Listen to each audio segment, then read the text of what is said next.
I'm about to bust a move. It's the people you thought you knew, like you've never seen them before. The inspiration. And I said, Mom, that's what I'm gonna do. I said, I'm gonna be a comedian so you never have to cry again. The struggles. Whatever job he could do to bring in some money for his family, that's what he did. The successes. The Bernie Mac show started when I was 5 years old. You all gotta get the fear of God. Bernie Mac, next on Biography.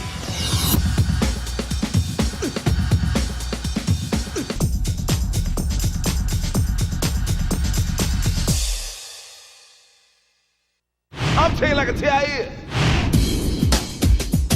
You all fine, but you're crazy. Bernie Mac, the original king of comedy, has been so open about his life and his struggles. Damn. Fans can't help but wonder if it's all just an act. Ain't nothing sacred. Cut the camera off. But the movie and sitcom star has overcome painful and sometimes tragic obstacles that were far from funny. Bernard Jeffrey McCullough was born on the south side of Chicago on October 5th, 1957. His mother, Mary, was a smart, level-headed woman, but she had gotten pregnant after falling for the line of Bernie's father, Jeffrey Harrison, a silver-tongued charmer. He was a smooth, articulate, real nice dresser. I could see why my mother, probably was attractive to him. Bernie's parents never married, and his father was rarely around. But Bernie did have a loving extended family that included aunts and uncles, a brother, and several cousins. We were like brothers and sisters. Everybody knew us as the Mac, the McCulloughs. Bernie and his family lived in a two-bedroom apartment over a storefront church. There was a lot of people in this house. At one point, it might have been 10 people in a two-bedroom apartment. That's a lot of people. The McCulloughs attended services regularly at the church downstairs, where Bernie's grandfather, Thurman, often preached. My grandfather was a deacon of the church. We was go to work, pray. Church was very important because we wasn't living in all the best neighborhoods. A lot of things going on. So that was like foundation. When Bernie wasn't in church, his grandmother, Lorraine, kept all the kids in line. Big Mama was a strict disciplinarian, and nothing got by her. My grandmother, she'll let you think you're getting away with something, but you're really not. She would tell us, I'm gonna whip you. I'm gonna get you. We would go all day. And you like, oh, it's bedtime now, no whooping. Soon as you get ready to doze off, here she comes. My grandmother was one of the strongest individuals in my life. Was not a male. She taught me respect. Respect is the most powerful thing in the world, especially when you respect yourself. Respect is bigger than dollars and cents. Bernie grew up poor, but his mother and grandparents made sure he had a rich outlook on life. They always taught us to believe in what we wanted to do. I mean, that sticks with you. Don't let anybody put you down. You can do anything you want to do. In 1964, when he was 6, Bernie found his mother crying in the living room and discovered the power of comedy. I said, Mom, don't cry. I said, Mom, don't cry. And Bill Cosby came on television and started doing his thing. And my mother broke out laughing. And I said, Mom, that's what I'm gonna do. I said, I'm gonna be a comedian so you never have to cry again. Television became a key part of Bernie's childhood. The family sitcoms of the 1960s became a window into an idealized world where fathers and sons got along and laughter solved everything. Bernie's favorite program was The Andy Griffith Show. I'll tell you why Andy Griffith is my favorite, because he was so secure. I love security. Well, the thing to do when you're feeling sad is to shoot for the good feeling. Do you understand what I mean? I think so. Good. Mikey Mouse! Television also taught Bernie how to be funny. You know, they just don't make men like you anymore. He imitated all the greats: Bill Cosby, Jackie Gleason, Moms Mabley, Flip Wilson, and the star of Sanford and Son, Red Fox. Bernie loved the character of Fred Sanford, and one Sunday, while directing the church's children's choir, the budding comedian gave the congregation a taste of TV's favorite junk man. He just bust into a Fred Sanford, grabbed his heart in his chest, and he was directing, going back and forth, directing the choir. And I looked over at my grandmother. Oh, if we could get a picture of her face. I mean, it was incredible. He got in trouble big time for that, doing Sanford and Son. But it was okay with him, because he's going to do something else. He always said he was going to be an entertainer. Even when he was a kid, he's going to be an entertainer.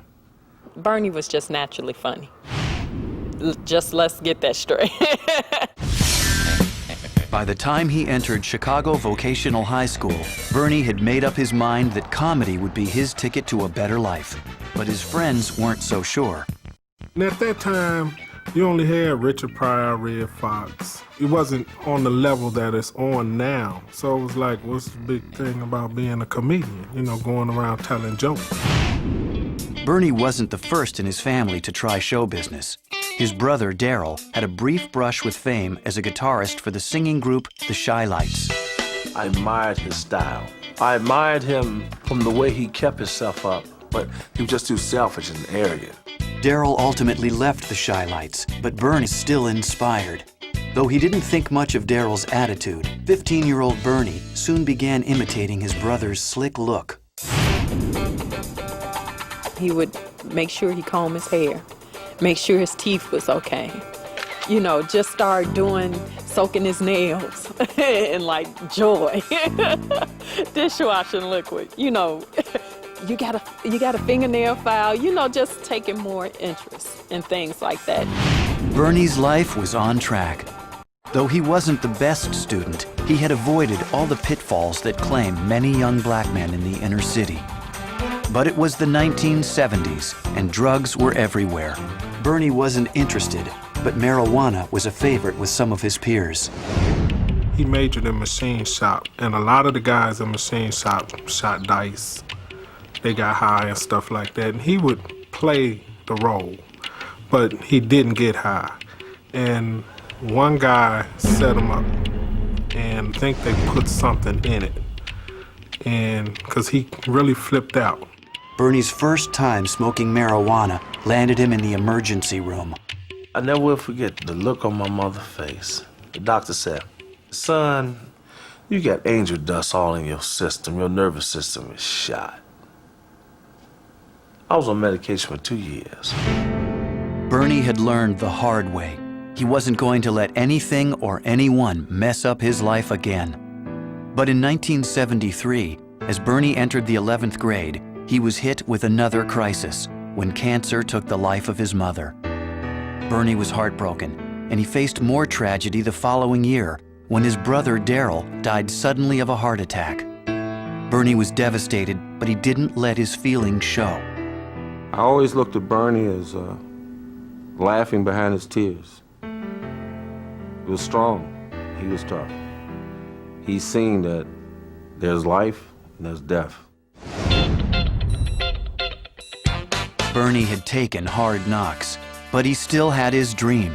The 16-year-old kept telling jokes to anyone who would listen, at school, on the street, even while riding the L. Bernie would just stand up on the L and just crack jokes. I'm like, boy, sit down. You don't know these people. I mean, he would have an audience. He would talk about your mother. He would talk about you. And it would just keep coming and keep coming, and you just keep laughing.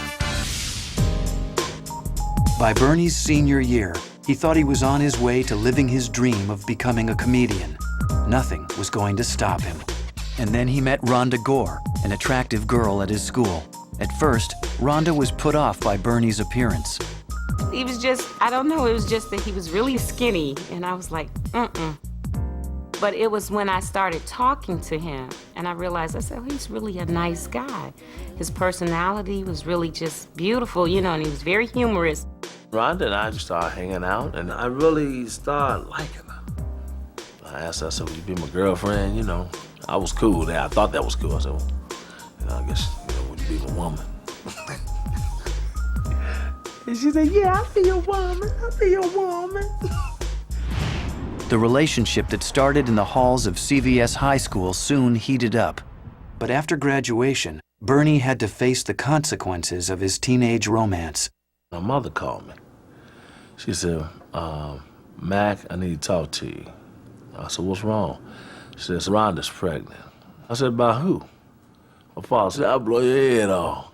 I said, what? That's how he talked. His family was the type, you do the right thing. You know, his grandfather, that's how he was raised. So he was like, well, we're gonna get married. And next thing I know, my mother was planning a wedding. We really didn't have much to say about it. With Rhonda pregnant, Bernie knew what he needed to do. He had to step up to support his family. Comedy would have to wait.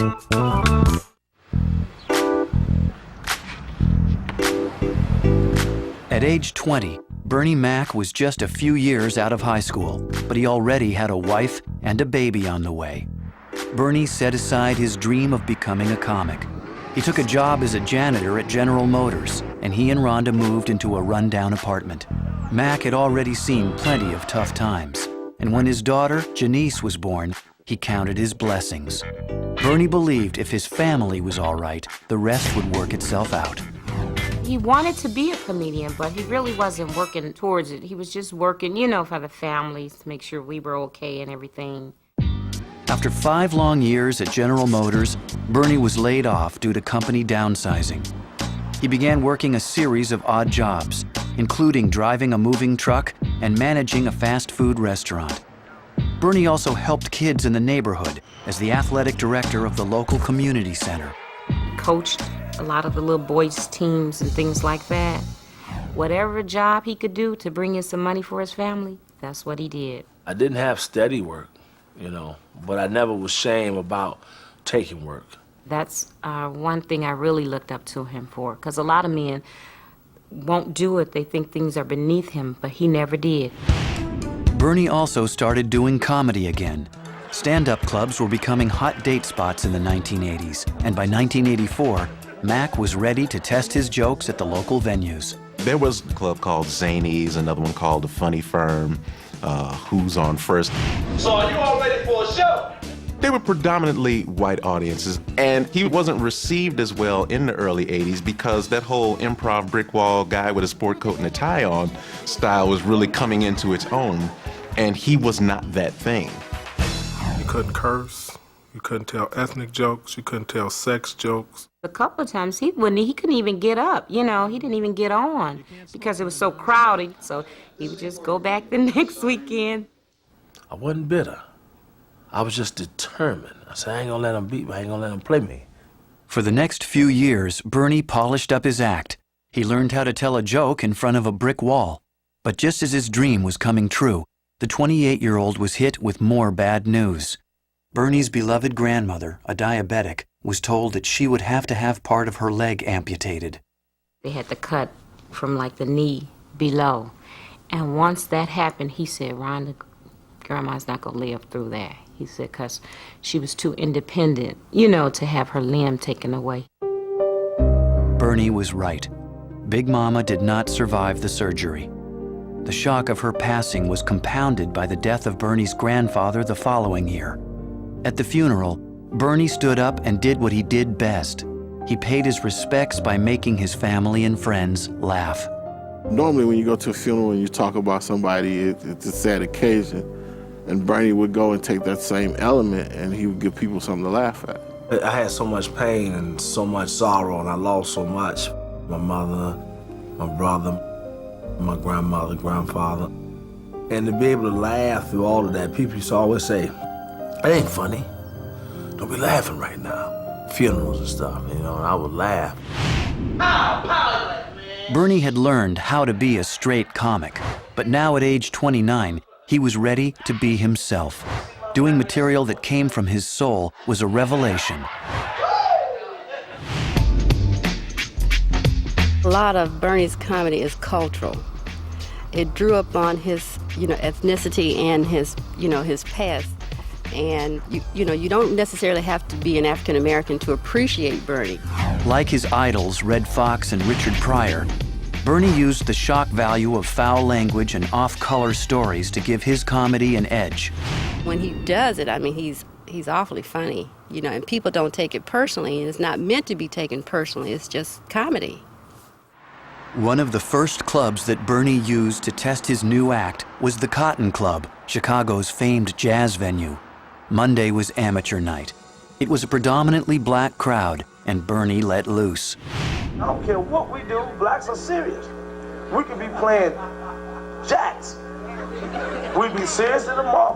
I'm on my threes, bitch! Bernie had found his audience, and within months, people in Chicago's black community spread the word. I started coming through the door, people started recognizing. That's him. That's the guy I was telling you about. What's his name? What's his name? All right. It seemed like it just got bigger and bigger and bigger. Their audience got bigger and bigger. Bernie was on his way and nothing could stop him. In 1989, while vacationing in Las Vegas, the confident comedian convinced Red Fox to let him do a set during Fox's stage show. He walked up there behind stage and went. That's how he got up there and started talking to Red Fox. And I was like, I don't believe it. I don't believe it. Because I was sitting there, I was like, you just can't walk up there. He said, watch me. And he did it. By 1990, 32-year-old Bernie Mac had a cult following in Chicago. But at the time, he was working as a driver for the Wonder Bread Company. He said, I can't take it no more. And I said, well, what are you going to do? He said, I really want to do my comedy. With Rhonda's blessing, Bernie stopped working for Wonder Bread and set out to pursue stand-up full-time. That spring, he started preparing for the Miller Lite Comedy Search, hosted by Damon Wayans. It was a chance for Chicago comics to get some national exposure. We're at the Regal, and he was one of the 10 finals. I told my daughter, I said, he's gonna win. Your daddy's gonna win. And then when he won, we just all stood up and lost it. Lost it. It was like we could not believe it. I won $3,000. That was the biggest payday of my life. And I put that in the fund for my daughter's college. Because that was a fear of mine, being able to support her to go to school. After that, it seemed like things started opening up for him. Recognition led to a string of high-profile gigs. Bernie opened for Dionne Warwick, Natalie Cole, and even his idol, Red Fox. Then in 1993, TV viewers got a taste of what clubgoers had been roaring at for years when the 35-year-old appeared on the HBO series Def Comedy Jam. Audiences on the raucous show were known for heckling comedians they didn't like, but Bernie was determined to win them over. The audience was hostile. And I came out and I did my little walk on and everything. I cut it off. And I said, I ain't scared of you, mother. The crowd loved Bernie's in-your-face attitude, and the improvised catchphrase quickly became part of his act. He would use it in approaching his audience to let the audience know. No matter what you do, how you do it, you can heckle, boo, whatever you want. I ain't scared. Hi, how you doing? Although most of white America still had no idea who Bernie Mac was, in the African-American community, he'd become a star.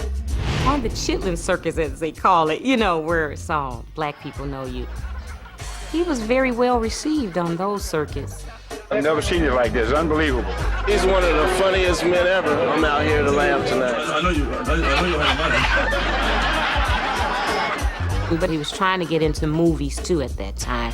And he figured that would really bring him to mainstream. Mac's first film was the Damon Wayans comedy Mo Money. Bernie played a doorman, and though he appeared only briefly in the movie, the role helped him land other small parts in a series of predominantly black films. He was the cameo guy. Bernie Mac comes into a movie, he steals your movie, and then he goes back on the road. Bernie was also ready to give his act a twist. At a time when black stand-up comedy was dominated by raunchy one-man routines, Bernie gave fans some old-school entertainment. He used to always say, you know how Flip Wilson had those variety shows and stuff? He said, I want to do something like that. In 1994, Bernie produced and starred in the Who You Wit Tour. The show featured the 10-piece Mac Men Band and the Macaroni Dancers. Who you with? Come here, woman! It's an amazing thing. Bernie Mac funny is one thing. Hell yeah! Bernie Mac in front of a 10-piece band is a show. Well, I gave him all this music, comedy, dancing at the same time. Badass Michael Jordan. Michael Jordan was your badass boy. I love you, man. That motherfucker break his damn ankle. Coach lay down and said, no. That motherfucker. And I was hitting places that didn't nobody want to go. I was hitting secondary markets. Places that I didn't even know exist. Dothan, Alabama. Biloxi, Mississippi. We did Fairbanks, Alaska. Bernie took the show to Fairbanks. You talking about some black people happy to see a show. Thank the Lord. Bernie Mac's coming to Fairbanks. Bernie loved performing, but he hated being on the road. He missed his wife and his daughter. We get off, we go back to the hotel. It's 1 o'clock in the morning. What does Bernie do? Calls home. Land at the airport, get to the hotel, been there 15 minutes. Where's Bernie? He's on the phone talking to Rhonda. It's what he does. In 1995, Bernie finally broke out of the nightclub circuit and into mainstream television when he was offered a recurring role in the UPN comedy series Moesha.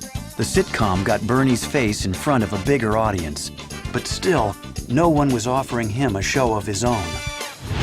At age 38, after 14 years on stage and screen, Bernie Mac was afraid that he was destined to be America's most famous unknown comic. In 1998, Bernie Mac was back on the road. When he wasn't on stage, Mac was at home taking care of his family. His daughter, Janice, was in her teens, and Bernie wanted to make sure she was brought up the same way his mother and grandparents had raised him. He was stern, but she wasn't a bad child anyway, so it wasn't like she needed a lot of discipline. And he always talked to her. He always gave her life stories to help her through life. Bernie was proud of the way Janice had turned out, but not everyone in his family had the same luck. His 16-year-old niece, Toya, was in trouble. Just one of those kids that kind of, go astray. Gotta learn things the hard way, and that's pretty much what she did. And she had a child, and that's who we brought into our home. Bernie took Toya in, along with her 2-year-old daughter, Monique. Bernie responded to Toya's tough attitude with the strict discipline his grandmother had shown him as a boy. It was not a happy time, but Bernie did find a way to work Toya's situation into his act. Mac also drew on the similar experience of a close female friend. I said, I got my niece and her kid, and they living with me now, man. And I'm fighting with her. She said, I got my sister kids too. I said, yeah, which one? And she told me her sister was the one on drugs. And that's where he got the 3 kids, the sister on drugs, and he just kind of made it his own joke. That Friday, I went on the road. I put it on stage. I got my sister cheering. 2, 4, and 6. And the 4-year-old, my sister must have really been getting high with her. She don't even talk. All she do is stare at your ass like this here. The new material came at a perfect time in Bernie's life.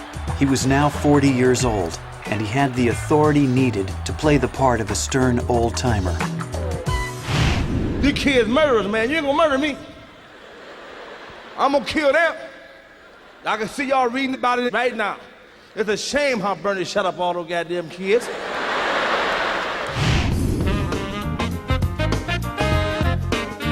It also coincided with an invitation for Bernie to become a part of a major comedy event. The Kings of Comedy was a nationwide tour that featured the stand-up routines of Guy Torry, Steve Harvey, Cedric the Entertainer, and Bernie Mac. Damn, man, white folks here to see me? That a bitch? Hey! Boy, when white folks come see you, know you successful, ain't it? I'm going to see Burn!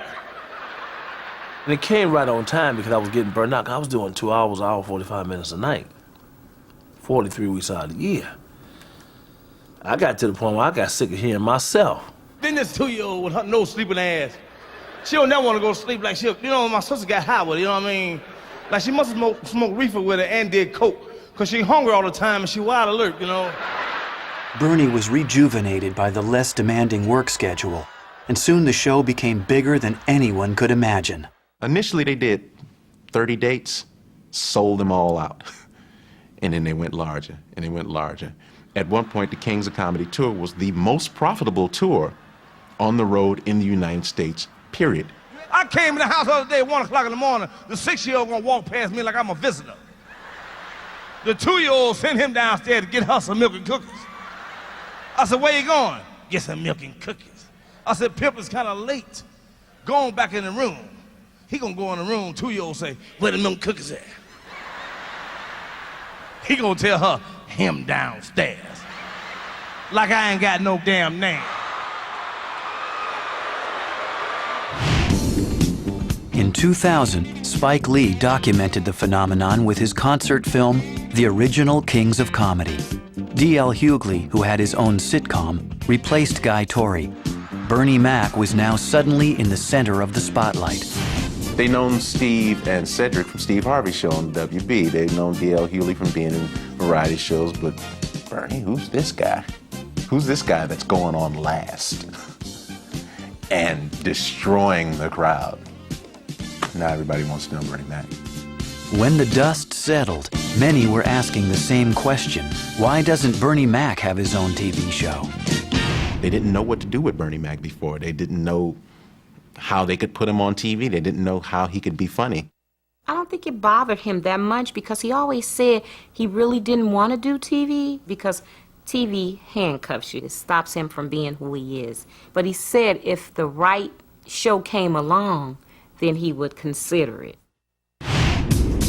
One man who thought he knew how to bring Bernie to television was producer Larry Wilmore, a veteran of the hit Fox TV series In Living Color.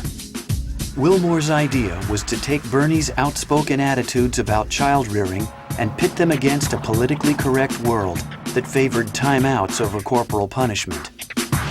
The show would be based on Bernie's stand-up routine about raising his sister's kids. You know, my sister do drugs. The state was gonna take the kids away, you know?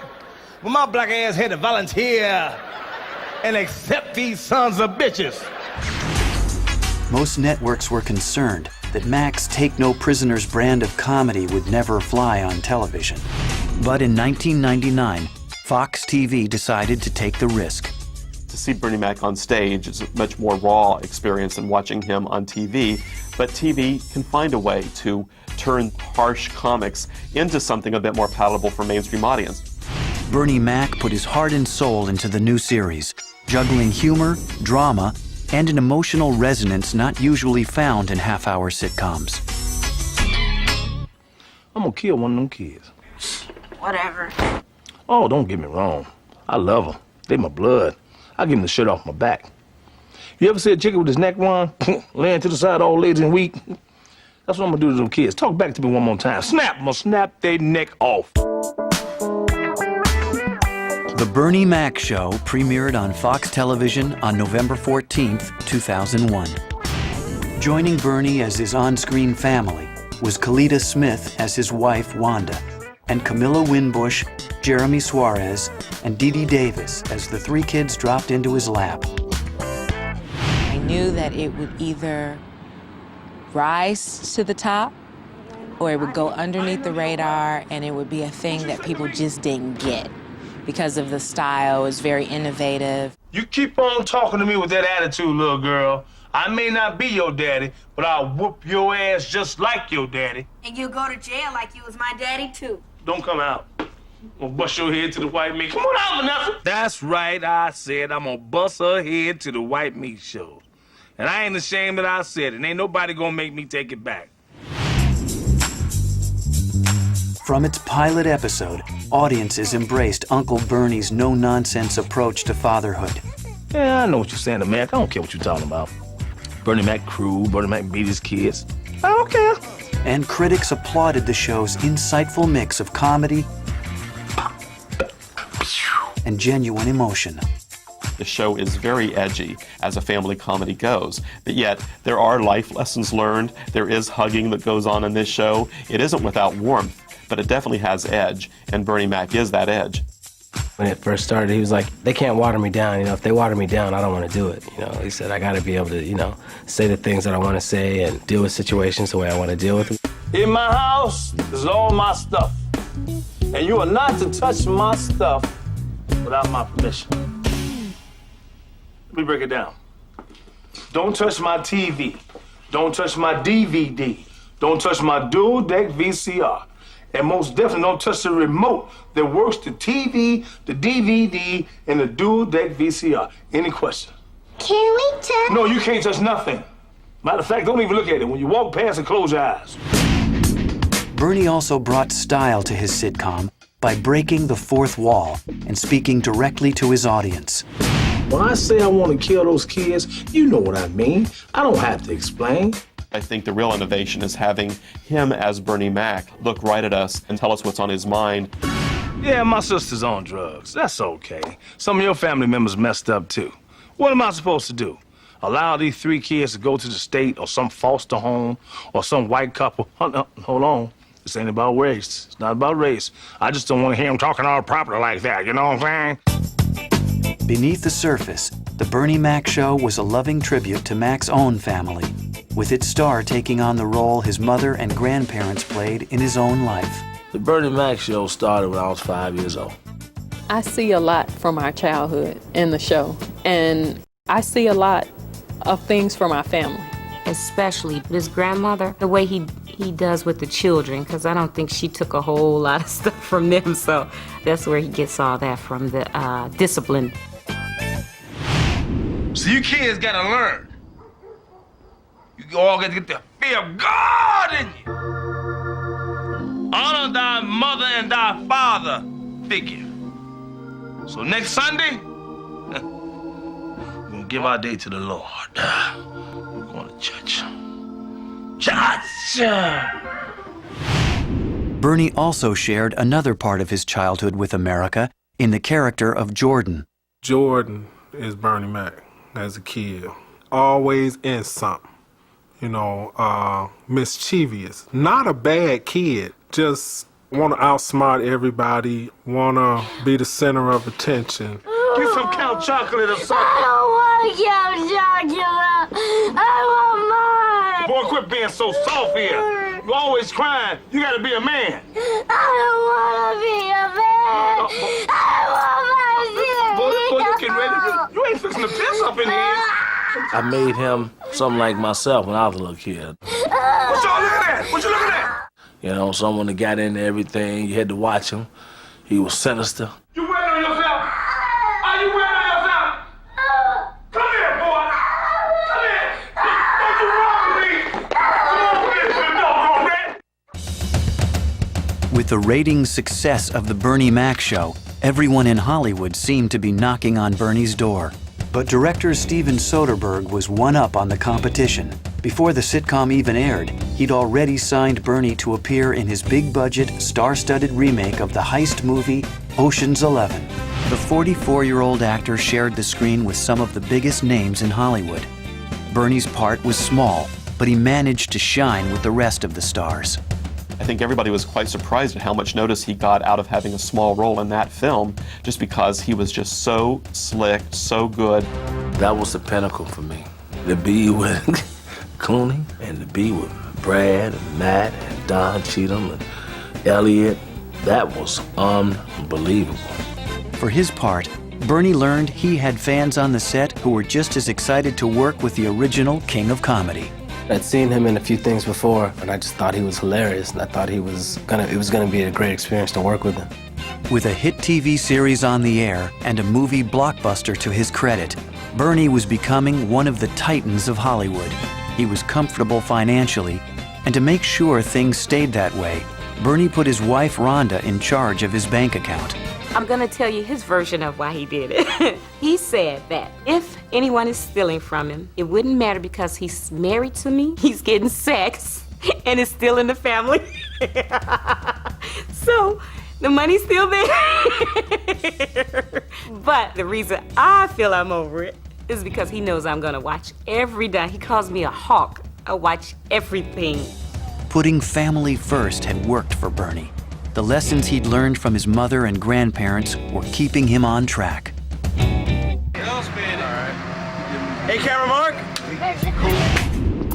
By the spring of 2002, The Bernie Mac Show was a runaway hit for Fox Television, and Bernie was proud of what he'd accomplished. Network executives were so pleased, they gave the 44-year-old star permission to take his show on the road for a one-hour season finale filmed in Bernie's sweet hometown, Chicago. I wanted to tap in on Horn. I wanted to go back to the beginning. Every now and then you got to go back to where it started. Making the trip with Bernie was his Ocean's 11 co-star, Don Cheadle. Mama Liver, won't you let us take care of the funeral arrangement? I mean, it'll do my heart real good, please. Oh, no.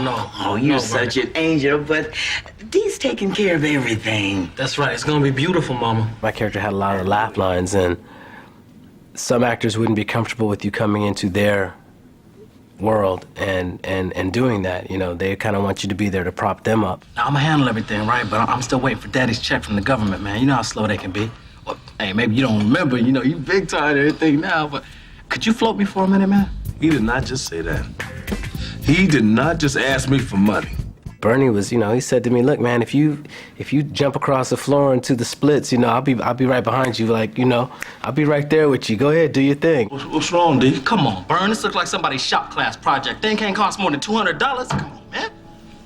What do you suggest, D? Bernie, when Biggie died, R.I.P., they put the brother in a gold coffin lined with velvet.